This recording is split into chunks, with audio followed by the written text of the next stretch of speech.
Il est vrai qu'en quelques jours, on a enregistré une centaine de cas de Covid en Mauritanie, ce qui constitue une surprise au moment où on considérait que les pays étaient pratiquement immunisés, disons, entre griffes, contre ce mal.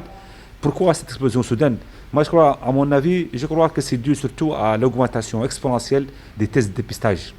Si on n'avait pas fait les tests de dépistage, les gens auraient pu guérir le plus normalement du monde. C'est vrai que la maladie aurait pu se propager, mais les gens allaient guérir. Donc, l'augmentation des tests de dépistage a augmenté le nombre de contaminés.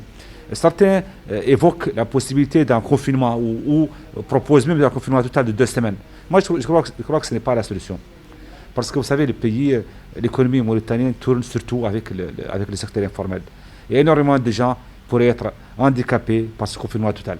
Mais je crois qu'il y a des mesures d'accompagnement qui pourraient être envisagées, comme l'association sociale, comme le port de masque, comme le lavage des mains, beaucoup de mesures qui pourraient freiner la propagation de la maladie. Mais le confinement total, je crois que ce n'est pas la solution. C'est la première fois qu'on parle d'un virus parce qu'il est mondial, parce que les puissances ne peuvent même pas le juguler.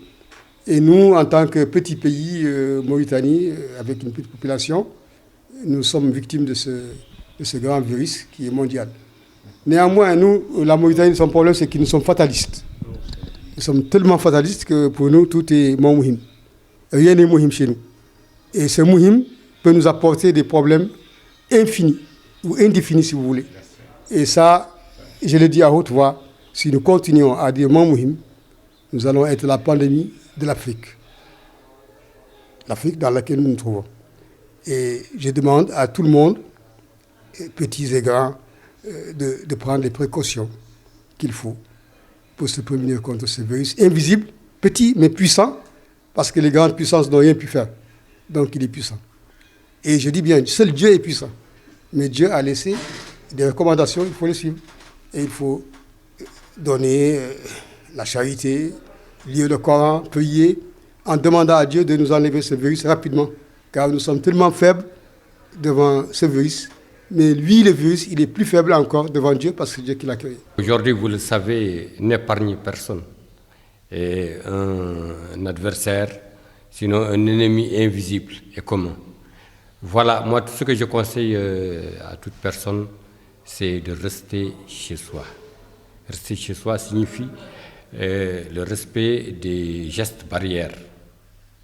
Il faut se laver les mains, savon, régulièrement,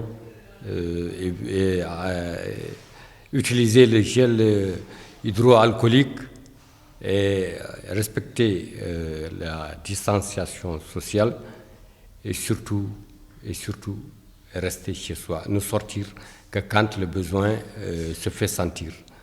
Et voilà, sinon,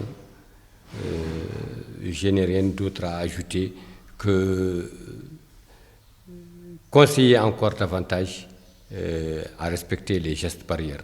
Situation qui prévaut actuellement en Mauritanie depuis presque 2 semaines. Moi, je crois qu'on est à 1 ou 2 jours de la fête, je crois qu'il est préférable que les autorités imposent un confinement partiel durant les 2 jours de la fête.